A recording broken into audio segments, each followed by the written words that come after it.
चलिए सबसे पहले गायत्री महामंत्र। ओम भूर्भुवः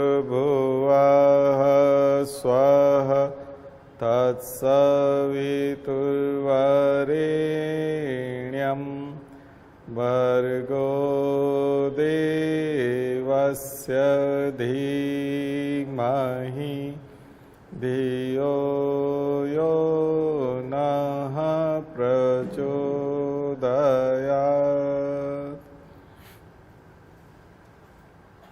तो हम लोग प्रियम्बल की बात कर रहे थे। प्रियम्बल के जो एक एक वर्ड है उसके ऊपर एक एक पैराग्राफ लिखना आना चाहिए आपको।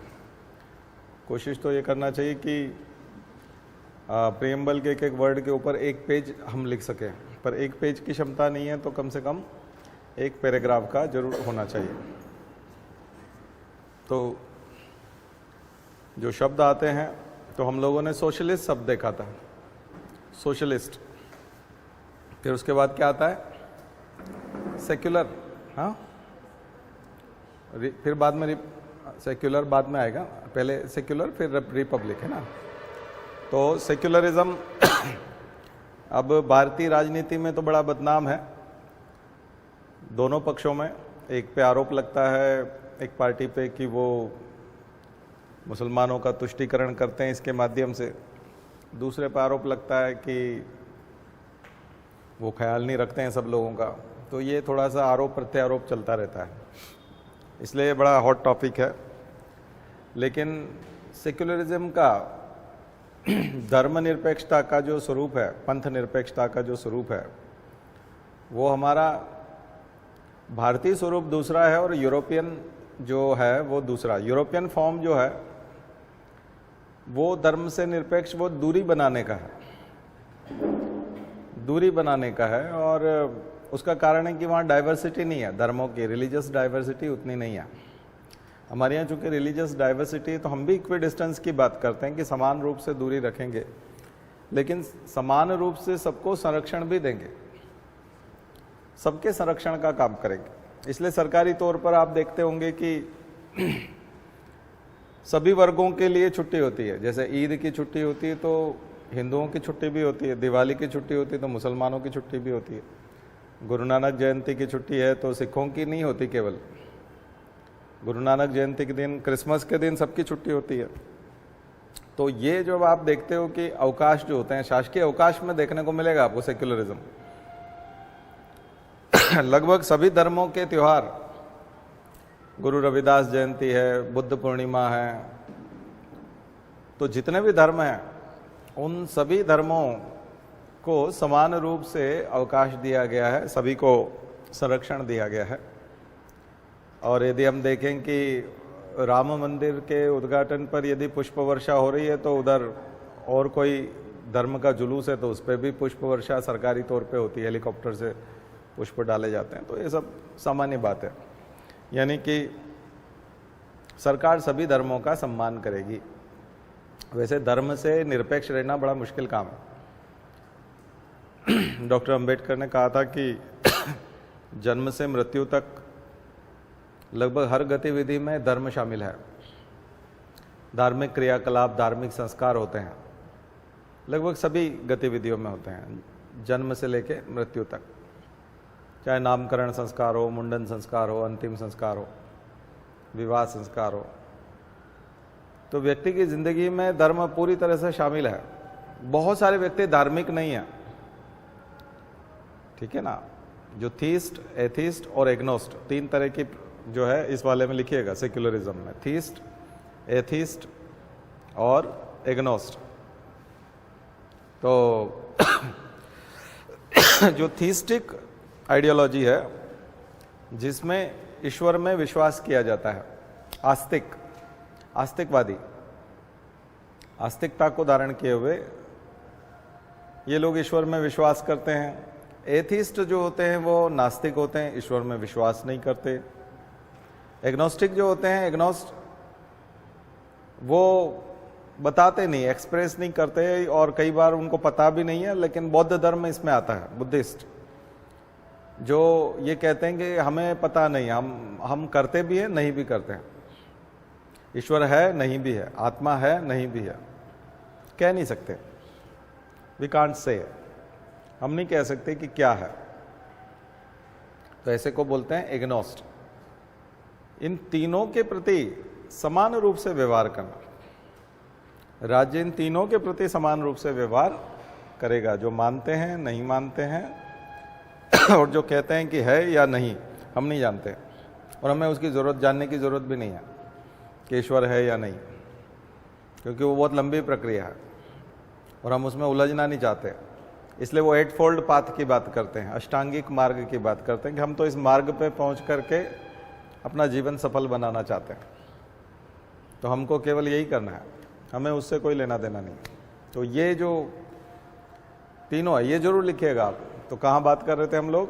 सेक्युलरिज्म में जो भारत की व्याख्या है वो डॉक्टर अंबेडकर जो है जिस तरह से बताते हैं कि जीवन के हर पक्ष में शामिल है, इसलिए उसे इग्नोर नहीं कर सकते। तीर्थ यात्राएं, बहुत सारे लोग जो धर्म में विश्वास नहीं करते फिर भी वो तीर्थ यात्रा करते हैं, पर्यटन के तौर पे करते हैं, रिलीजियस टूरिज्म। और कई लोग जो धर्म में विश्वास नहीं करते लेकिन शादी करते समय विवाह संस्कार में वो अग्नि संस्कार, जो अग्नि के फेरे वाला जो संस्कार है वो करते हैं। विवाह संस्कार वो पंडित जी करते हैं और अग्नि के फेरे लेते हैं, जबकि धर्म में उनका विश्वास नहीं है। इसलिए धार्मिक क्रियाकलापों के साथ लोग जुड़े हुए हैं, इसलिए उसमें निरपेक्ष रह पाना तो बहुत मुश्किल है। लेकिन वो राज्य के लिए शर्त रखी है कि निरपेक्ष रहना है तो रहो, नहीं रहना है तो फिर सापेक्ष रहना है, तो फिर सबके साथ सापेक्ष रहो। तो यूरोप का जो धर्म निरपेक्षता है वो सबके साथ निरपेक्ष रहता है, ठीक है। और भारत की जो धर्म निरपेक्षता है वो सबके साथ एक जैसा सापेक्षता रखनी है, रिलेटिविटी एक जैसी रखनी है, भेदभाव वाली नहीं होनी चाहिए। तो ये जो सेक्युलरिज्म का स्वरूप है ये, और ये भी इंट्रोड्यूस हुआ बाद में। दूसरा इंपॉर्टेंट वर्ड है रिपब्लिक। रिपब्लिक वर्ड जो है वो बड़ा इस प्रकार का शब्द है जिसमें जैसे हम लोग रिपब्लिक डे मनाते हैं तो एक इंडिपेंडेंस डे होता है, एक रिपब्लिक डे होता है। तो क्या होता है रिपब्लिक का मतलब? रिपब्लिक का मतलब कई लोग सीधा सीधा फ्रीडम से ले लेते हैं, कई बार ले लेते हैं कि यही इंडिपेंडेंस है, जबकि रिपब्लिक का मतलब होता है कि सत्ता को चलाने वाला कौन है। ऑटोक्रेसी है, डेमोक्रेसी है, मोनार्की है, अभी भी कोई राजा है, या फिर चुनाव होते हैं और डेमोक्रेसी से लीडर चुना जाता है। तो इसलिए बहुत सारे देश ऐसे हैं कि वो डेमोक्रेटिक तो हैं बट वो रिपब्लिक नहीं है। बहुत सारे देश हैं, जैसे ब्रिटेन, डेमोक्रेसी तो है वहां पर, लेकिन वहां सत्ता के शीर्ष पे जो स्थापित है वो क्राउन है, अभी भी राजा, अभी भी वहां किंग, प्रिंस, क्वीन, ये ही प्रमुख होते हैं। तो सत्ता का प्रमुख कौन है? रिपब्लिक कब होगा, गणतंत्र कब होगा, सत्ता का प्रमुख कौन है? तो भारत में सत्ता का प्रमुख चुना हुआ प्रतिनिधि है, राष्ट्रपति। भारत में सत्ता का प्रमुख किसे माना जाता है? हम लोगों ने प्रेसिडेंशियल फॉर्म ऑफ गवर्नमेंट लिया है कि पार्लियामेंट्री फॉर्म ऑफ गवर्नमेंट लिया है? Parliamentary form of government, parliamentary form of democracy. तो जब हम पार्लियामेंट्री फॉर्म ऑफ डेमोक्रेसी की बोलते हैं, जो सुपर पोजिशन है जिसको हम राष्ट्राध्यक्ष बोलते हैं, तो हमारे राष्ट्र का अध्यक्ष राष्ट्रपति है, ठीक है। प्रेसिडेंशियल फॉर्म ऑफ गवर्नमेंट में भी राष्ट्रपति होता है, लेकिन उसकी पावर दूसरी होती है। तो हमारे यहाँ हम लोग उसको बोलते हैं रिपब्लिक। रिपब्लिक का मतलब हम रिपब्लिकन कंट्री है। वैसे तो आपने देखा होगा नॉर्थ कोरिया वाला भी अपने आप को रिपब्लिक बोलता है ना, किम जोंग उन वाला, वो वाला, लेकिन वो रिपब्लिक नहीं है। इसलिए कई देश नाम में लगाते हैं रिपब्लिक, उसके बावजूद नहीं है, और कई देश नहीं लगाते हैं, उसके बावजूद वो रिपब्लिक है, और कुछ देश नहीं लगाते हैं और नहीं है, जैसे कि ब्रिटेन। तो ये आपको समझना होगा कि रिपब्लिक का मतलब कौन, सत्ता के शीर्ष पे कौन बैठा हुआ है, इलेक्टेड और पैट्रियार्की वाला। यानी नॉमिनेटेड, सक्सेशन होता है पीढ़ी दर पीढ़ी, एंसेस्ट्रल। पूर्वज जो है वो जो थे वो भी प्रमुख थे, आज वो उनके बच्चे प्रमुख हैं। तो रिपब्लिक होने का मतलब जो है, रिपब्लिक होने का मतलब है कि सत्ता जो है वो किसी एक उस प्रकार के व्यक्ति में नहीं है जो कि थोपा गया है, बल्कि चुना गया व्यक्ति है एक तरह से। इसलिए लिखा है गणतंत्र, इसलिए उसको हम लोग गणतंत्र दिवस के रूप में मनाते हैं। यानी कि 26 जनवरी के दिन हमने कॉन्स्टिट्यूशन के माध्यम से हमारा सत्ता का प्रमुख राष्ट्रपति को माना। एग्जीक्यूटिव में जो प्रमुख है वो काउंसिल ऑफ मिनिस्टर, और उसका संचालन करने वाला प्रधानमंत्री, वो एग्जीक्यूटिव का काम करेगा। लेकिन सत्ता का प्रमुख कौन होगा? और उसी में सोवरेंटी है, जनता पार्लियामेंट में और लोगों में, खास करके लोगों में। जब ऑप्शन लोग नहीं हो पीपल नहीं हो तो आपको ऑप्शन लिखना है पार्लियामेंट, और पार्लियामेंट और पीपल दोनों है, तब आपको लोगों में बतानी है कि संप्रभुता किस में निहित है, यानी हमारी सोवरेंटी जो है वो लोगों में है। क्लियर हो गया? तो ये गणतंत्र है, उसका शासन है ये। और गणतंत्र का मतलब डेमोक्रेसी नहीं होती। जैसे मैंने बताया कि ब्रिटेन डेमोक्रेसी है लेकिन वो गणतंत्र नहीं है, ठीक है ना। तो आपने ये देखा होगा कि इस रिपब्लिक नाम पे बकायदा एक पार्टी है, रिपब्लिकन रिपब्लिकन पार्टी। यूएस में तो पार्टी है रिपब्लिकन, और डेमोक्रेसी के नाम पे डेमोक्रेटिक, डेमोक्रेट्स। तो इसका मतलब दो अलग अलग है, रिपब्लिकन और डेमोक्रेट्स। तो जो रिपब्लिकन है वो जो राष्ट्रपति चुन लिया गया है वो उसकी पावर ज्यादा चाहते हैं।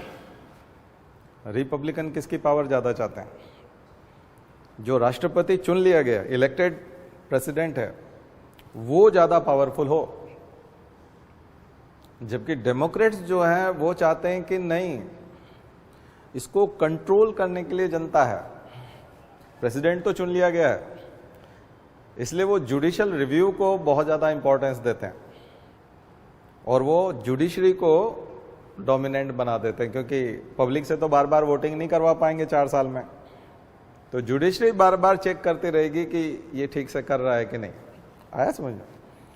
तो डेमोक्रेट्स की नेचर में और रिपब्लिकन के नेचर में अंतर समझ में आया कि नहीं आया? तो इसको अंतर्राष्ट्रीय स्तर पे ले जाइए इस शब्द को, और फिर भारत की प्रस्तावना में लेके आएंगे तो आपको समझ में आएगा कि रिपब्लिकन का मतलब या रिपब्लिक डे जो हम मनाते हैं, गणतंत्र दिवस, वो इतनी खुशी का विषय क्यों है? स्वतंत्रता अलग चीज है, रिपब्लिक होना अलग चीज है। इसलिए इंडिपेंडेंस डे का इंपॉर्टेंस बिल्कुल अलग है। इंडिपेंडेंस जो मिला है वो देखा जाए तो अंग्रेजों ने हमको दिया है, क्योंकि वो जो एक्ट पास हुआ था, इंडियन इंडिपेंडेंस एक्ट, इंडिया का जो इंडिपेंडेंस एक्ट जो है, स्वतंत्रता का अधिनियम जो है, वो ब्रिटेन की पार्लियामेंट में हुआ था, और वहां उन्होंने कहा था कि हम इनको स्वतंत्रता देते हैं। तो वो एक तरह से उन्होंने दिया है, ठीक है। और जब हमने कॉन्स्टिट्यूशन बना लिया, और उस कॉन्स्टिट्यूशन को 26 जनवरी 1950 को जब हम लोग लेते हैं अपने ऊपर, हालांकि 1949 है वो 26 नवंबर को, जिस दिन सिग्नेचर होते हैं प्रीएम्बल पे सिग्नेचर हुए थे, उस दिन प्रीएम्बल फाइनल हो गया था। इसलिए वो बोलते हैं कि इस डेट को हम इसको आत्मार्पित करते हैं, यानी खुद को अर्पित करते हैं। ये हम ब्रिटेन से नहीं लेते, सॉवरेंटी हम खुद ही खुद को देते हैं। वो गणतंत्र हुआ। तो असली गणतंत्र, असली जो रिपब्लिक बना और असली तरह से जो सत्ता आई, अब सत्ता हमें कोई दूसरा नहीं दे रहा है। अब जो सत्ता आ रही है वो किसकी सत्ता है? हमारी खुद की सत्ता है, ठीक है ना। और ये हमारा देश है, और इसकी सत्ता भी हमारे पास है, और इसे हम ही चलाएंगे, और कॉन्स्टिट्यूशन से चलाएंगे। कॉन्स्टिट्यूशन की बुक में जो लिखा हुआ है उस हिसाब से चलाएंगे, ठीक है। इसके लिए हम राय नहीं लेंगे किसी से सलाह मशवरा नहीं करेंगे, ना ही हमें कोई ऑर्डर देगा, ना कोई से लेटर की जरूरत है, ना किसी के कंसेंट की जरूरत है। तो ये चीज है, इसको इसको थोड़ा सा अच्छे से लिखिए, एक पेज में लिखिएगा कि रिपब्लिक का क्या मतलब है। अब आइए जस्टिस की बात आएगी। तीनों प्रकार के जस्टिस की बात आती है। कौन कौन से जस्टिस हैं?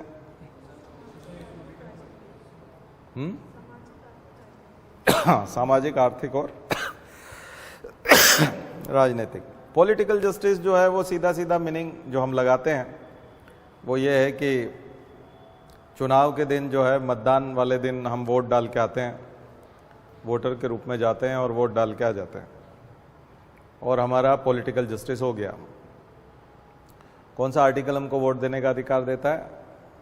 Universal adult franchise 326, yes. 324 तो है कि हमारा एक इलेक्शन कमीशन होगा।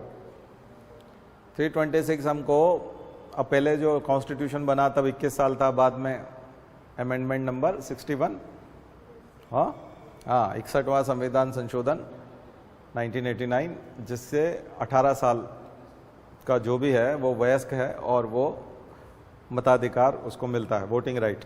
और वोटिंग राइट एक तरह का कॉन्स्टिट्यूशनल राइट है, फंडामेंटल राइट नहीं है, कॉन्स्टिट्यूशनल राइट है। तो ये याद रखिएगा, ये क्वेश्चन के रूप में आता है, यूपीएससी का फेवरेट क्वेश्चन है। तो ये तो हो गया पॉलिटिकल जस्टिस। लेकिन डॉक्टर अंबेडकर इसको कंप्लीट नहीं मानते। उनका कहना था कि पॉलिटिकल जस्टिस से कुछ नहीं होना जाना जब तक कि सोशियो इकोनॉमिक जस्टिस नहीं हो जाता। क्योंकि वोट देने जो व्यक्ति आ रहा है, एक मर्सिडीज में आ रहा है,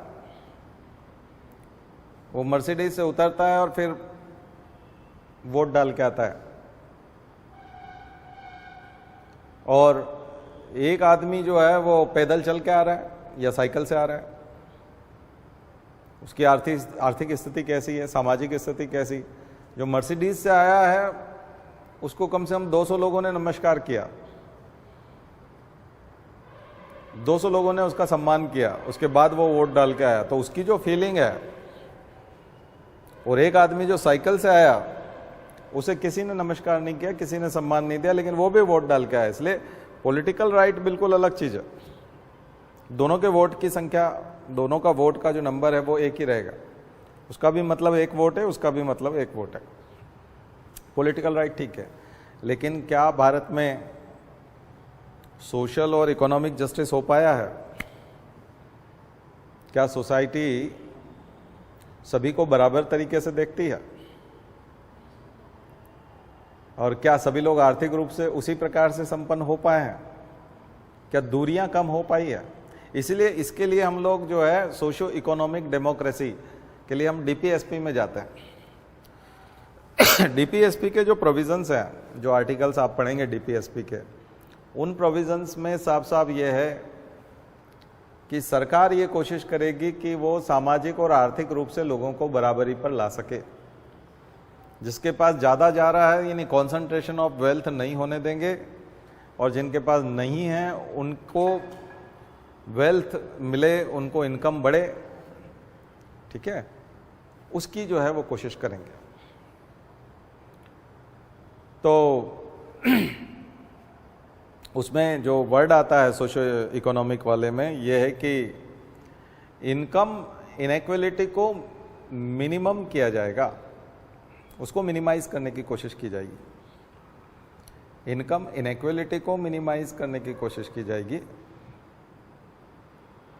और जो स्टेटस इनइक्वालिटी है, स्टेटस के अंदर जो इनइक्वालिटी है उसे खत्म किया जाएगा, उसे एबोलिश किया जाएगा। दो है, मैंने आपको बताया भी था जब हम सोशलिज्म पढ़ रहे थे कि समाजवाद का मतलब जो होता है वही मतलब यहां पर इकोनॉमिक जस्टिस का है। इकोनॉमिक जस्टिस के लिए ठीक है कि कोई व्यक्ति ज्यादा काम कर रहा है 12 घंटे, तो डेफिनेटली उसके पास इनकम ज्यादा होगी, इसलिए इनकम को इक्वल लाने की कोशिश नहीं होती, इनकम को इक्वल करने की कोशिश नहीं होती, क्योंकि इनकम इक्वल नहीं हो सकती। ज़्यादा काम करने वाला, ज़्यादा टैलेंटेड आदमी, ज़्यादा मेहनत करने वाला, ज़्यादा समय तक मेहनत करने वाला, ज़्यादा जिसमें दक्षता है, जिसकी एबिलिटी ज़्यादा है, योग्य ज़्यादा है, वेल क्वालिफाइड है, डेफिनेटली उसके पास इनकम ज़्यादा होगी। लेकिन राज्य को ये कोशिश करनी चाहिए कि जो कम कमा रहा है और जो ज़्यादा कमा रहा है उसकी दूरी ज़्यादा ना हो। ऐसा ना हो कि एक व्यक्ति 1000 कमा रहा है और एक व्यक्ति केवल 50 रुपए कमा रहा हो। जिसकी दक्षता ज़्यादा है वो 600 कमाए, जिसकी दक्षता कम है वो 200 के आसपास पहुंचे। कुछ बात समझ? इससे असमानता कम होगी और इक्वलिटी आएगी। भेदभाव चलेगा वहां पर, लेकिन वो ऐसा नहीं होना चाहिए कि दूरियां बहुत बढ़ जाए। एक व्यक्ति अपनी बेसिक एम्यूनिटीज भी पूरा ना कर सके और एक बहुत ही लग्जूरियस लाइफ जीने लगे, तो फिर वो दिक्कत पैदा हो जाएगी। लेकिन स्टेटस दोनों का एक जैसा होना चाहिए।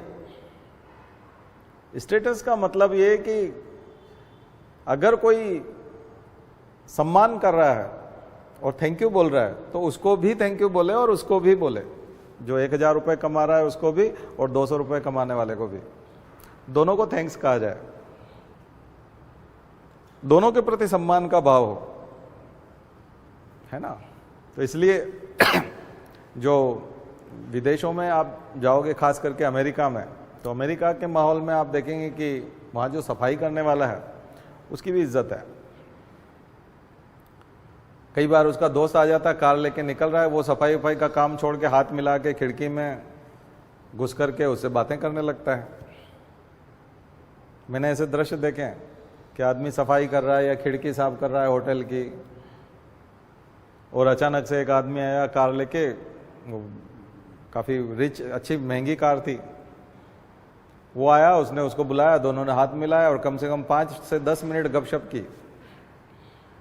वो दोनों दोस्त है।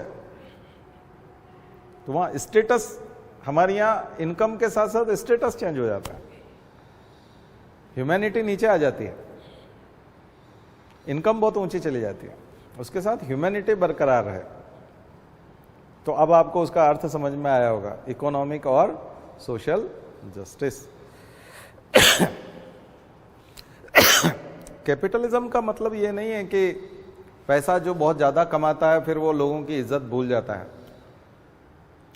या जिसके पास बहुत ज़्यादा पैसा आ गया, बहुत महंगी कार आ गई, बहुत महंगा मकान हो गया, वो दूसरों की इज्जत नहीं करता, गरीब लोगों की इज्जत नहीं करता। कैपिटलिज्म में भी लोग इज्जत करते हैं। इसका मतलब स्टेटस इक्वल होना चाहिए, परिस्थिति इक्वल होना चाहिए, तो फिर वो सोशो इकोनॉमिक जस्टिस आएगा। जैसे मैंने अभी बताया कि मर्सिडीज लेके जो वोट देने आ रहा है उसकी बात अलग है और बाकी दूसरे लोगों की बात अलग है। लेकिन एग्जाम में आप देखते हैं कि जैसे यूपीएससी का एग्जाम हो रहा है और प्री हो रहा है, वहां आपको सब एक जैसे दिखेंगे, वहां किसी के साथ कोई रियायत नहीं होती। अब कोई मर्सिडीज से आया और 5 मिनट लेट है और गेट बंद हो गया, तब उसके लिए गेट नहीं खुलेगा। आप देखते होंगे, चाहे वो किसी को भी फोन लगा ले, आप गेट नहीं खुलवा सकते। एक आध कोई एक्सेप्शन होगा, कहीं कोई कर दिया होगा किसी ने, बाकी होता नहीं है। और अगर कोई बच्चा जल्दी आकर के बैठ गया और चाहे वो कितना भी खराब कपड़े पहने हो, गंदे कपड़े पहने हो, उसको एग्जाम से वो वंचित नहीं कर सकता अगर उसके पास एडमिट कार्ड है तो, क्योंकि वो सही समय पे आ गया था, उसको एंट्री देनी होगी। तो यहाँ आपको यूपीएससी का जो एग्जाम, मैं स्कूल कॉलेज के एग्जाम की बात नहीं कर रहा हूँ, वहाँ कुछ भी हो सकता है इसलिए मैंने यूपीएससी का एग्जाम बताया आपको। बाकी दूसरी लोकल एग्जाम वो एमपीपीएससी, क्योंकि एमपीपीएससी में तो जो 50 नेता होते हैं, अधिकारियों के 50 पति होते हैं तो हर कोई ऑर्डर करता रहता है, उसने ये कह दिया तो वो हो गया, वो कर दिया तो वो हो दिया। वहाँ यहाँ नहीं सुनता कोई, ठीक है ना, यहाँ सुनता नहीं। कई बार ऑब्जर्वर जो बिठा रखा है वो तमिल वाला है, वो इंग्लिश आती है और तमिल आती है, तो हिंदी वाला उस पर रो भी नहीं जा सकता। आप उसको गुस्सा कर रहे हो, बहुत कुछ बोलना चाहते लेकिन उसको समझ में नहीं आ रहा, क्योंकि ऑल इंडिया सर्विस का ये फायदा है कि आप लोकल लैंग्वेज जानते नहीं तो आप इन्फ्लुएंस भी नहीं होते, उससे इम्प्रेस भी नहीं होते। उसको लगता है कि सब बराबर है, बात खत्म। उसको लगता है वो बोलना चाह रहा है हिंदी में कि मैं फलाना हूँ, अमका हूँ, डमका हूँ, क्योंकि जो बहुत ज़्यादा हेकड़ी मारेगा वो तो हिंदी वाला ही ज़्यादा मारता है, इंग्लिश वाला तो नहीं करेगा ऐसा। इंग्लिश में करेगा तो वो भी समझा देगा उसको कि तुम पैदल हो इंग्लिश में भी है ना, एमपी के तो होते ही हैं खास करके। तो बात समझ में आ गई। तो मुझे लगता है वो क्लियर हो गया होगा कि इकोनॉमिक और सोशल जस्टिस, तो क्यों डॉक्टर आम्बेडकर जी इसलिए कहते हैं कि पॉलिटिकल जस्टिस उतना वो नहीं है पावरफुल जितना socio economic justice. Socio economic justice होगा तो बाकी चीज़ें अपने आप आएगी, पॉलिटिकल जस्टिस तो वो खुद ही ले लेगा, उसके साथ आप उसे रोक नहीं सकते। अगर कोई दलित आदमी अगर मर्सिडीज में बैठ करके आता है और वो पावरफुल है, तो आप उसे वोट देने से वैसे भी नहीं रोक पाओगे, चाहे आपने पॉलिटिकल जस्टिस नहीं भी दिया है तब भी वो वैसे भी वोट दे देगा। ठीक है ना, इसलिए वो इतना इंपॉर्टेंट नहीं है कि सभी लोग वोट दे पाएंगे, ये इतनी इंपॉर्टेंट चीज नहीं है। सोशो इकोनॉमिक वाला ज्यादा इंपॉर्टेंट है, लेकिन पॉलिटिकल जस्टिस तो जरूरी, क्योंकि वो, चलिए, तो तीनों प्रकार के न्याय के बाद में अब क्या चीज है?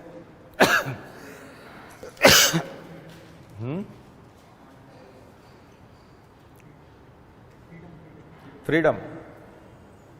किस किस प्रकार का फ्रीडम बताया? 3 प्रकार की स्वतंत्रताओं की बात आती है ना, कौन कौन सी?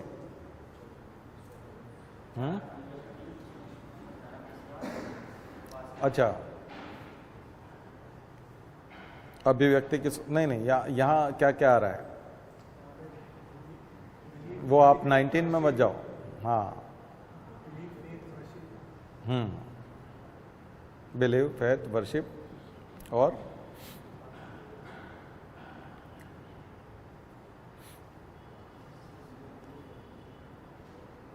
हाँ, विचार और अभिव्यक्ति है। मत करो, वो थोड़ा सा आपका जो सेंटेंस जा रहा था वो उस वाला जा रहा था, 19 वाला। हाँ, बाकी वो है। हाँ, और उपासना की स्वतंत्रता।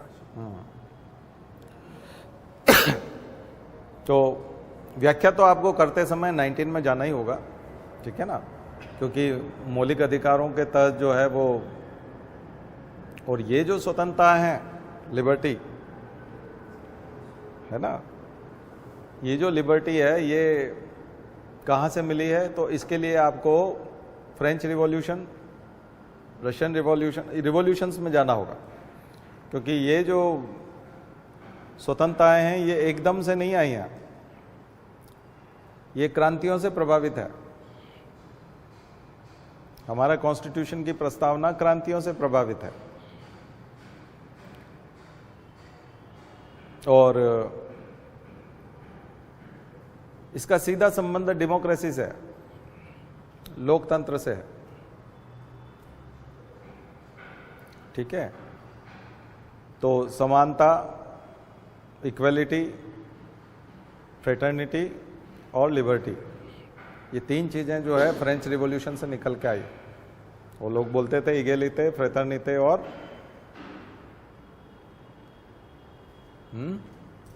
इगेलिटे, फ्रेटर्निटे और लिबर्टे, ये फ्रेंच वर्ड है।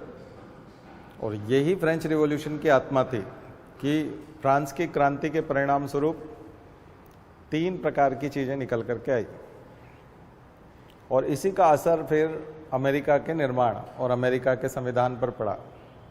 और मैंने बताया था कि वो लिबर्टी के लिए पूरी मूर्ति है, देवी है, गॉडेस है। उनके यहाँ पे और कोई नहीं है गॉडेस, कोई देवी नहीं है। कौन सी देवी है? स्वतंत्रता की देवी, स्टैचू ऑफ लिबर्टी। तो ये स्वतंत्रता बहुत प्यारी है उनको, जो मैंने आपको पिछली बार केस में भी बताया था कि स्वतंत्रता जो है वो बहुत आवश्यक है। और ये स्वतंत्रताएं, चाहे वो धर्म को पालन करने की स्वतंत्रता हो, बोलने की हो, पवित्रता। क्या हो गया, कोई तबीयत खराब है?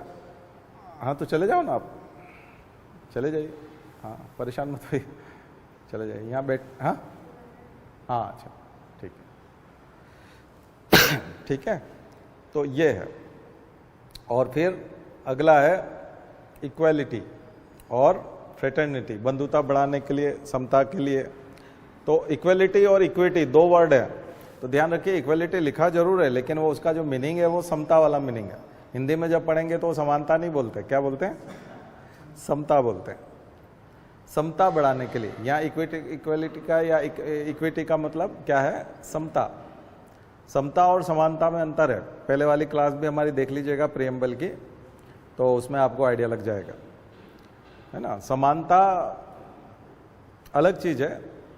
और मैंने आपको डेमोक्रेसी का मीनिंग बताते समय बताया था कि जो इक्वलिटी है, अगर उसके लक्ष्य को प्राप्त करना चाहते हैं तो जो बीजेपी के फाउंडर हैं और ख़ास करके जो उनके विकास पुरुष भी कहे जाते हैं और स्थापना का श्रेय जिनको जाता है, दीनदयाल उपाध्याय।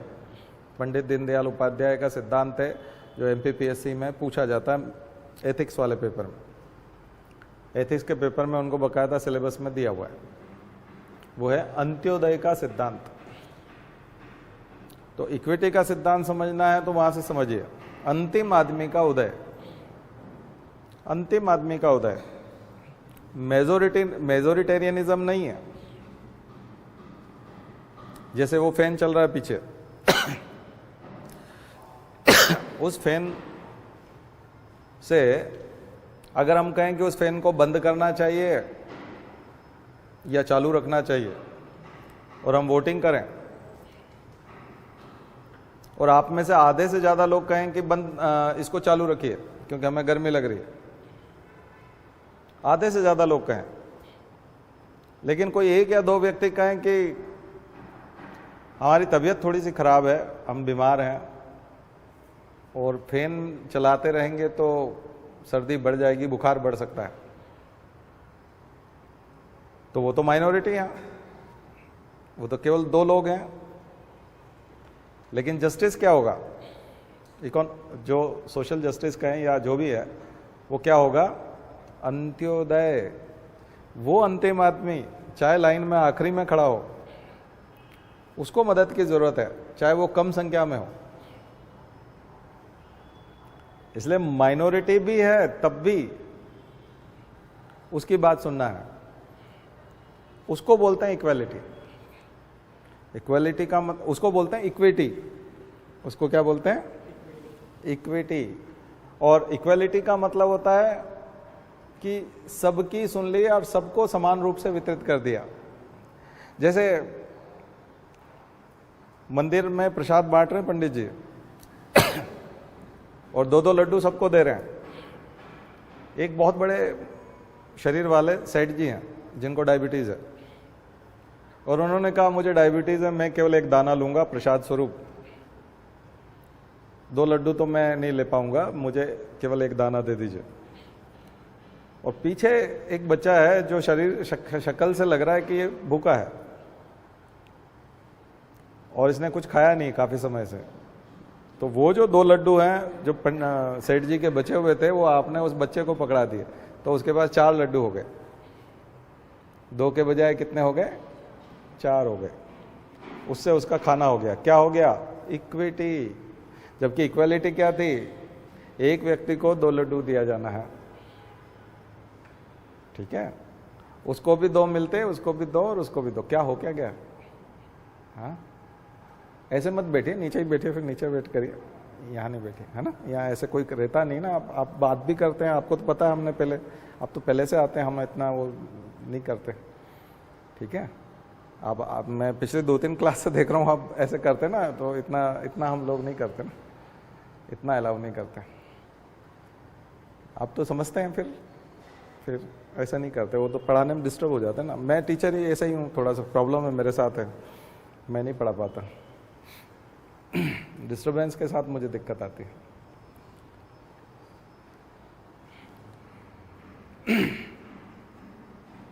तो उसका मतलब क्या होता है?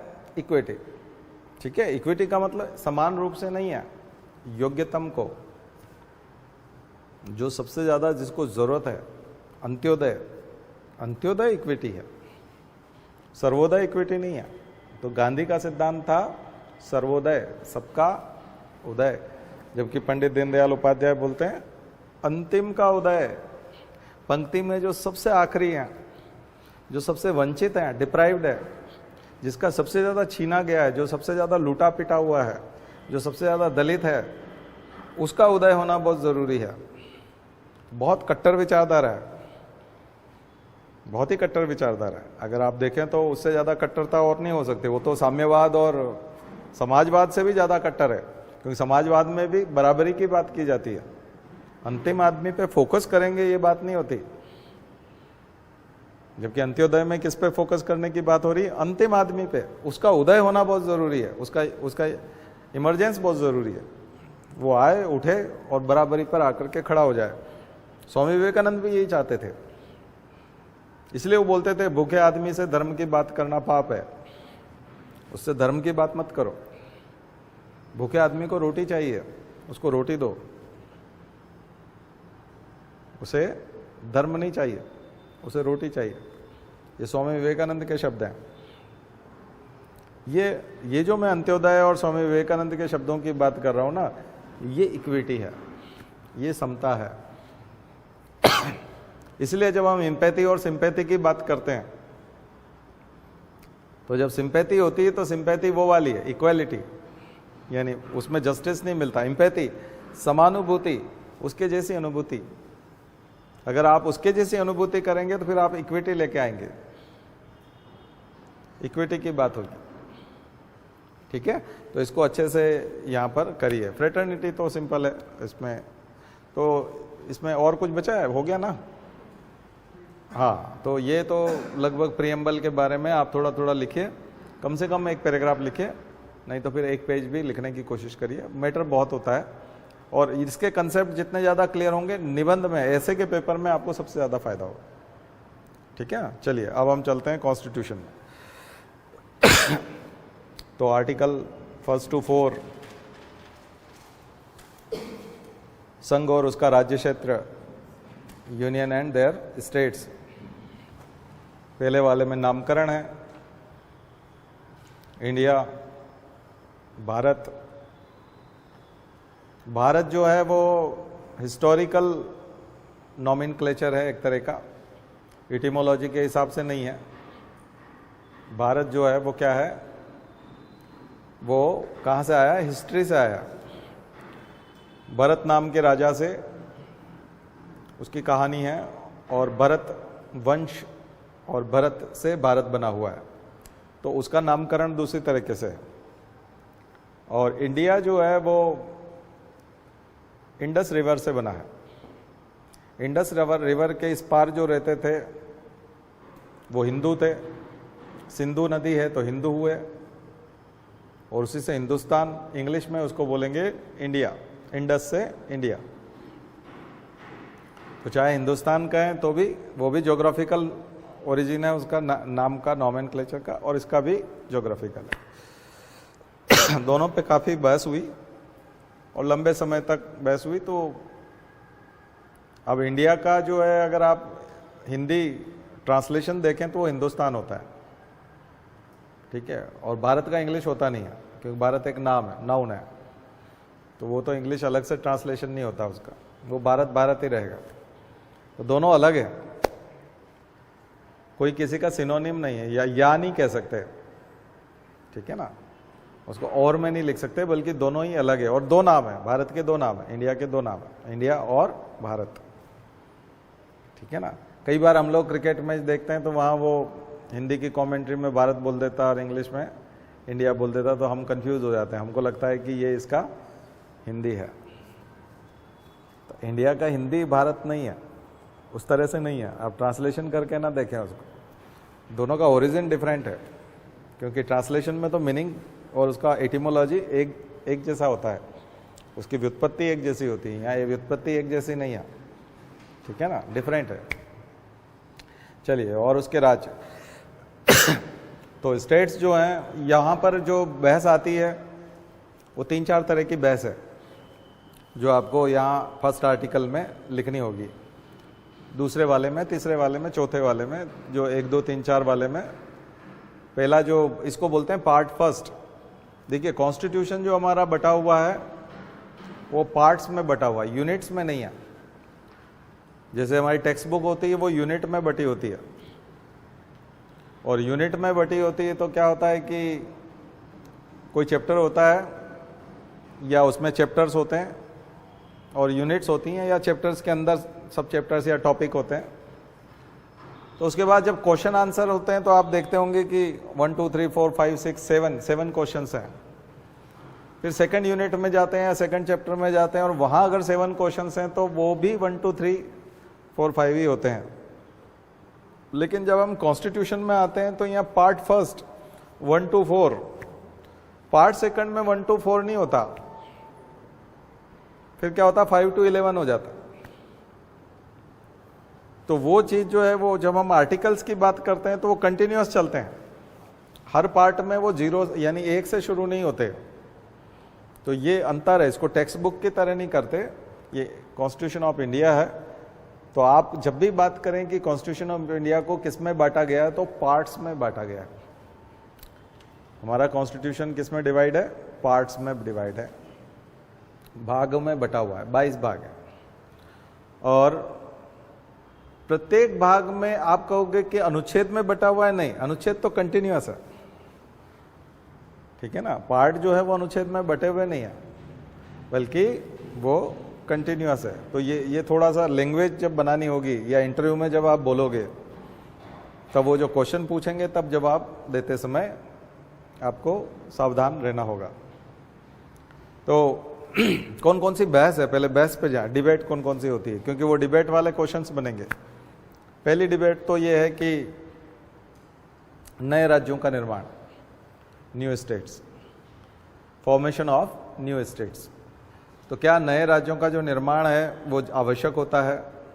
क्या हम कर सकते हैं? कौन कर सकता है? जब भी नए राज्य का निर्माण करेंगे तो क्या क्या दिक्कत आएगी, तो उसका बेस क्या होगा, आधार क्या होगा। तो शुरू में जो आधार बनाया था वो लैंग्वेज, कोशिश तो ये की गई थी कि एडमिनिस्ट्रेटिव रीजंस हो, प्रशासनिक दिक्कतों को हल करने के लिए नए राज्य का निर्माण हो, क्योंकि बड़े राज्य होते हैं तो एडमिनिस्ट्रेशन करना मुश्किल होता है, इसलिए छोटे राज्यों की जरूरत है। बट वो हो गया गलत, लैंग्वेज के बेस पे बनते गए। शुरुआत में जो राज्य बने वो सारे लैंग्वेज के आधार पे बने, भाषा के आधार पे बनने लगे। तो ये एक बहस है कि भाषा के आधार पर राज्य बनना चाहिए, क्या इससे क्षेत्रीयता नहीं बढ़ेगी, रीजनलिज्म, क्षेत्रवाद नहीं बढ़ेगा, भाषावाद नहीं बढ़ेगा, झगड़े नहीं होंगे। तो ये बहुत सारी चीजें हैं जो नए राज्यों के निर्माण से जुड़ी हुई बहस से है, एक चीज। दूसरा, पूरा आपको उसकी क्रोनोलॉजी देखनी है स्टेट रीऑर्गेनाइजेशन कमीशन की, कि सबसे पहले स्टेट रीऑर्गेनाइजेशन कमीशन कब आया, ये कॉन्सेप्ट कब आया, ठीक है।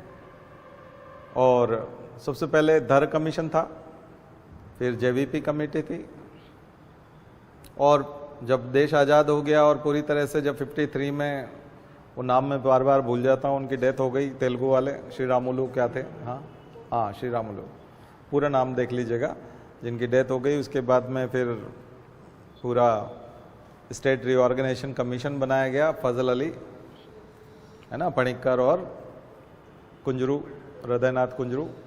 तो ये जो दोनों मेंबर थे और फजल अली क्या थे, वो अध्यक्ष थे, चेयरमैन थे। तो उस कमीशन ने जो रिपोर्ट दी उसके आधार पर मध्य प्रदेश का गठन भी हुआ था, 14 स्टेट्स बने थे। तो वहां तक के आपको स्टोरी लेके आना है। फिर छोटे राज्य वर्सेस बड़े राज्य जो है उसकी आपको एक टेबल बनानी है कि छोटे राज्यों के फायदे क्या हैं, बड़े राज्यों के फायदे क्या हैं। तो यहाँ क्या क्या होमवर्क करना है फर्स्ट वाले में, ये आप समझिए। आर्टिकल इंपॉर्टेंट नहीं है, ध्यान रखिए। कॉन्स्टिट्यूशन के आर्टिकल इंपॉर्टेंट नहीं है, उनके पीछे जो जुड़े हुए फैक्ट्स हैं, उनका जो एनालिसिस है और उनके ऊपर जो डिबेट है, उनके क्वेश्चंस बनते हैं। यूपीएससी तो उसी से बनाता है। कभी भी ऐसा नहीं कि आर्टिकल 3 फर्स्ट टू 4 लिख दो तो हम मार्क्स दे देंगे, ऐसा नहीं होता। आर्टिकल लिखने के नंबर नहीं मिलते, उसका एनालिसिस वो उसमें छुपा है, ठीक है। फिर आएगा 5 to 11 नागरिकता वाला। नागरिकता, तो शुरू के जो 3 आर्टिकल हैं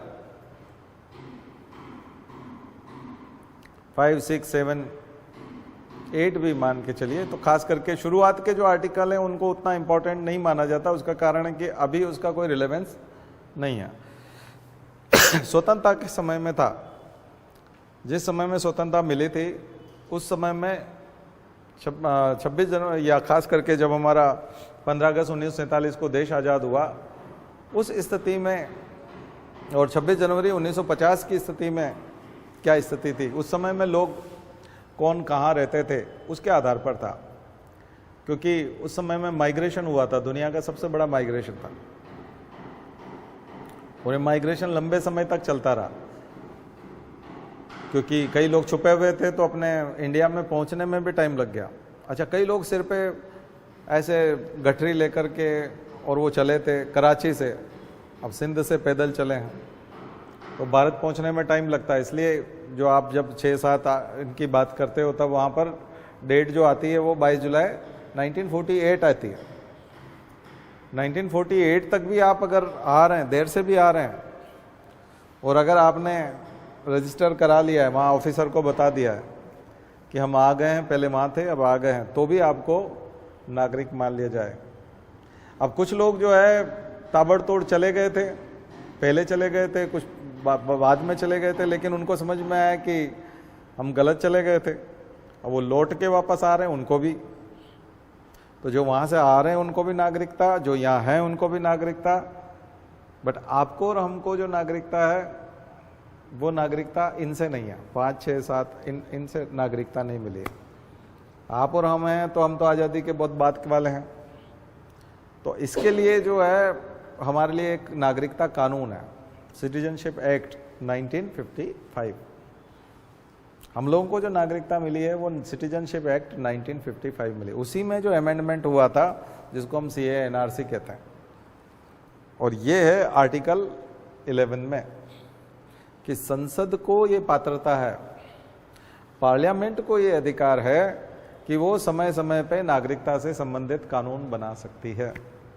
बहुमत से बनाएगी, डेफिनेटली उसके पास बहुमत होगा, यानी लोकसभा राज्यसभा में अगर मेजोरिटी है तो वो बना पाएगी। इसलिए आपने देखा कि बीजेपी जो है राज्यसभा के प्रति बहुत संजीदा रहती है।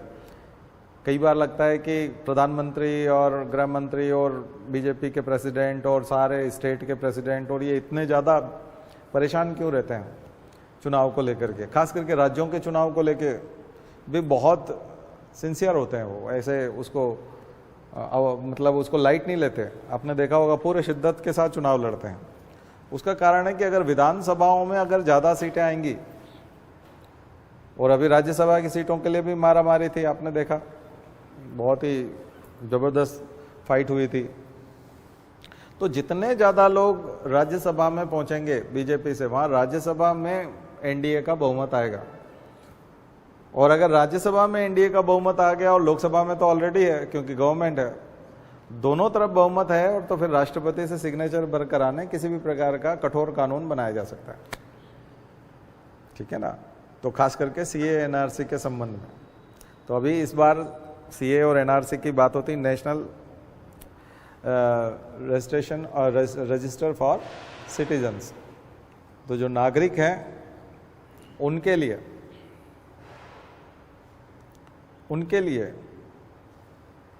सिटीजन्स के लिए रजिस्टर, अभी तक कोई रजिस्टर नहीं है। हम लोग सिर्फ एपिक कार्ड को, मतदाता परिचय पत्र को नागरिकता का कार्ड मानते हैं। लेकिन वो भी नागरिकता का कार्ड नहीं है, वो वोट देने का कार्ड है। किसी ने वोट दे दिया इसका मतलब ये नहीं कि वो भारत का नागरिक है। बड़ा अजीब बात है, आपको अटपटा लगेगा। क्योंकि रोहिंग्या की बात आती है, बंगाल में कई बार ऐसे लोगों की बात आती है कि वो बांग्लादेश से बॉर्डर क्रॉस करके आए और एक झुग्गी झोपड़ी में रहने लगे, एक झुग्गी बस्ती में रहने लगे। एक पार्षद उस इलाके का जो था, उसने अपना वोट बैंक बढ़ाने के लिए उनसे सबसे कहा कि तुमको हम नागरिकता दिला देंगे।